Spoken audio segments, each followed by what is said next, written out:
Frères et sœurs au bout des ondes, accrochons-nous à la parole de Dieu et soyons fortifiés aujourd'hui sous le regard saint de Dieu.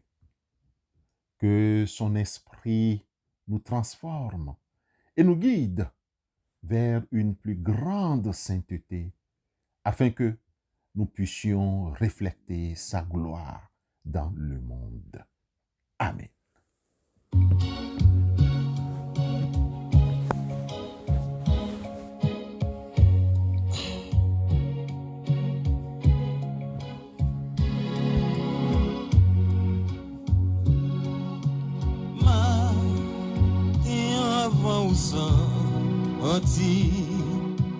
Est-ce que vous t'es prié au nom de Jésus sauveur? Est-ce que vous demandez faveur lui pour protéger vous? La prière va barouiller repos. La prière change toute bagaille. Les chemins ensemble et tout volant. Pas oublier prier. La prière va barouiller repos. La prière change toute bagaille. Les chemins ensemble et tout volant. Pas oublier prier. En ce avant-dernier vendredi du mois de novembre, bien-aimés frères et sœurs, remarquons que la détérioration morale de notre époque semble sans précédent. Les règles sociales sont en chute libre et les populations ont du mal à respecter les valeurs morales. La technologie et les réseaux sociaux ont augmenté la prévalence de la cybercriminalité et la pornographie. Toutes les couches sociales sont presque atteintes et certaines personnes âgées ne jouent plus le rôle de leader auprès des plus jeunes. En réalité, dans une société normale, bien-aimés frères et sœurs, dans une société normale où la transmission des mœurs et valeurs se fait sans heurts, les personnes âgées doivent s'élever contre la décadence morale, les déviances de notre époque, tout comme Élie l'avait fait contre l'adoration du Baal.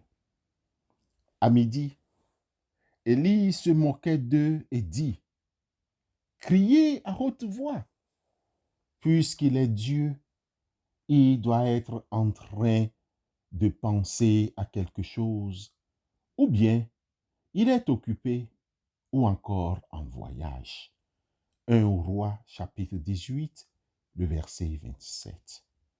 Ce rôle d'Élie ne peut être accompli avec succès auprès de la jeune génération que si les personnes âgées possèdent un caractère irréprochable. Dans ce contexte, l'apôtre Paul donne les conseils suivants au jeune pasteur Timothée, pasteur de l'Église, en ces termes: te montrant toi-même à tous égards un modèle de bonnes œuvres et donnant un enseignement pur, digne, une parole saine, irréprochable, afin que l'adversaire soit confus, n'ayant aucun mal à dire de nous. Tite chapitre 2, versets 7 et 8. Les pasteurs, les anciens d'église les prédicateurs, tous ceux et celles qui ont des responsabilités dans les communautés et églises doivent être des modèles. Nos paroles, nos gestes et faits doivent trouver un écho dans nos manières de faire. Toi donc qui enseignes les autres, tu ne t'enseignes pas toi-même. Toi qui prêches de ne pas dérober, tu dérobes. Toi qui dis de ne pas commettre l'adultère, tu commets l'adultère. Toi qui as en abomination les idoles, tu commets des sacrilèges. Romains chapitre 2, versets 21 et 22. Bien-aimés frères et sœurs, un échec dans ce domaine est préjudiciable à l'évangélisation, c'est-à-dire la diffusion de l'évangile, puis à notre rôle en tant que personne âgée.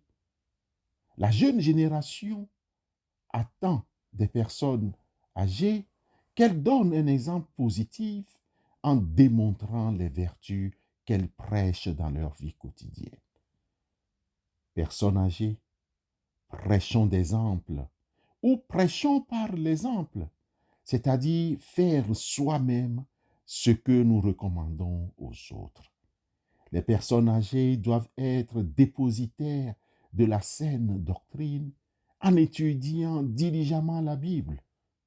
Les personnes âgées doivent être disponibles à enseigner la jeune génération, la préparer au royaume de Dieu. Elles doivent poser de bonnes actions et être intègres. Grâce à leur grande expérience de la vie, les personnes âgées sont chargées d'encadrer les jeunes de l'Église qui se tournent vers elles pour être guidés. D'innombrables circonstances existent pour que les personnes âgées expérimentées, pieuses, dignes de confiance et de bonne réputation aident les jeunes à progresser. Ce besoin se fait sentir au jour le jour quand les jeunes rejoignent l'Église. Le vide doit être comblé par les personnes âgées. Les difficultés qui surgissent dans l'Église doivent être soumises à nos anciens pour être résolues, comme cela s'est produit pour la question de la circoncision devant le conseil d'église de Jérusalem dans le livre des Actes des Apôtres au chapitre 15. Bien-aimés frères et sœurs, leur solide et profonde connaissance de la Bible devrait les équiper pour faire face aux malentendus. Bien-aimés, cet appel à vivre la droiture n'est pas négociable si nous voulons conserver notre relation avec Dieu. Pierre l'apôtre, dans sa première lettre au chapitre 1, verset 16, nous rappelle que vous serez saints car je suis saint.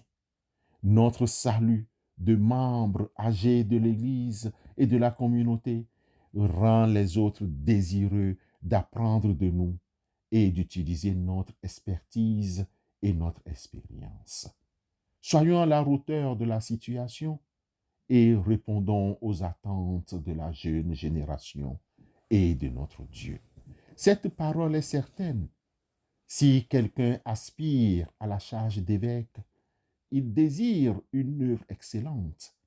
Il faut donc que l'évêque soit irréprochable, marié d'une seule femme, sobre, modéré, réglé dans sa conduite, hospitalier, propre à l'enseignement. Il faut qu'il ne soit ni abandonné au vin, ni violent, mais indulgent, pacifique, désintéressé. Il faut qu'il dirige bien sa propre maison et qu'il tienne ses enfants dans la soumission et dans une parfaite honnêteté. Car si quelqu'un ne sait pas diriger sa propre maison, comment prendra-t-il soin de l'Église de Dieu? Il ne faut pas qu'il soit un nouveau converti, de peur qu'enflé d'orgueil, il ne tombe sous le jugement du diable. Il faut aussi qu'ils reçoivent un bon témoignage de ceux du dehors afin de ne pas tomber dans l'opprobre et dans les pièges du diable. Nous rappelle alors la première lettre de Paul à Timothée, chapitre 3, le verset 1 à 7. Amen.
Prions Dieu.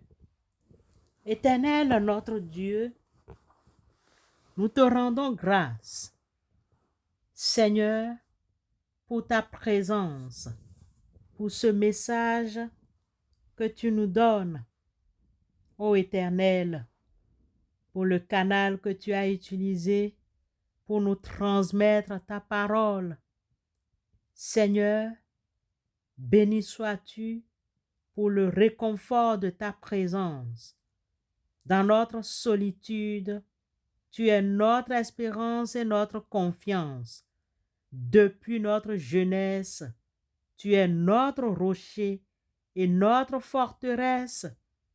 Merci Seigneur pour la famille que tu nous donnes. Merci pour les personnes âgées qui sont dans nos familles. Merci pour la bénédiction d'une longue vie.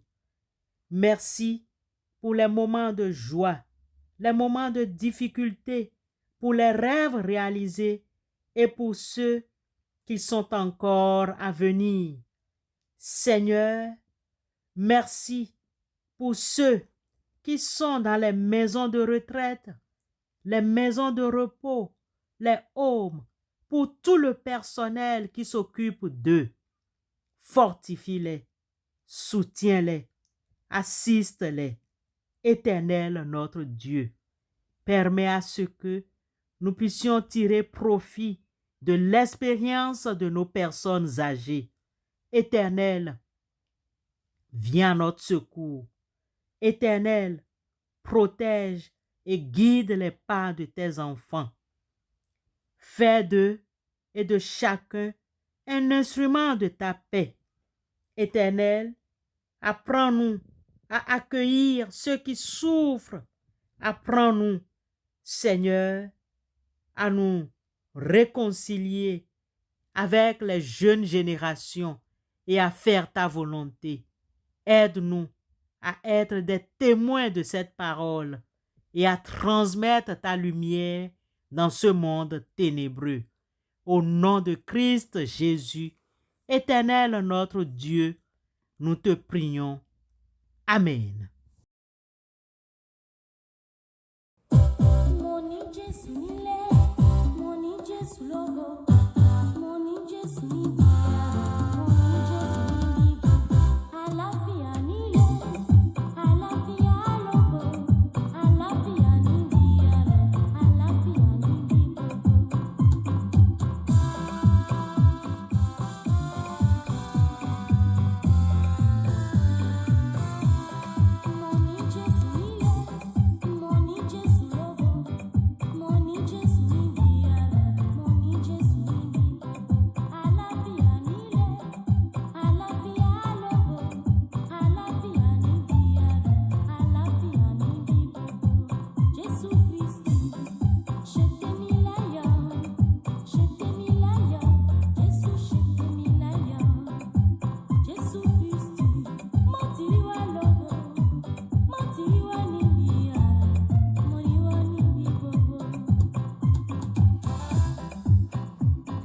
Avant de nous séparer, avant de vaquer et d'aller en week-end, recevons la bénédiction de la part de notre Seigneur.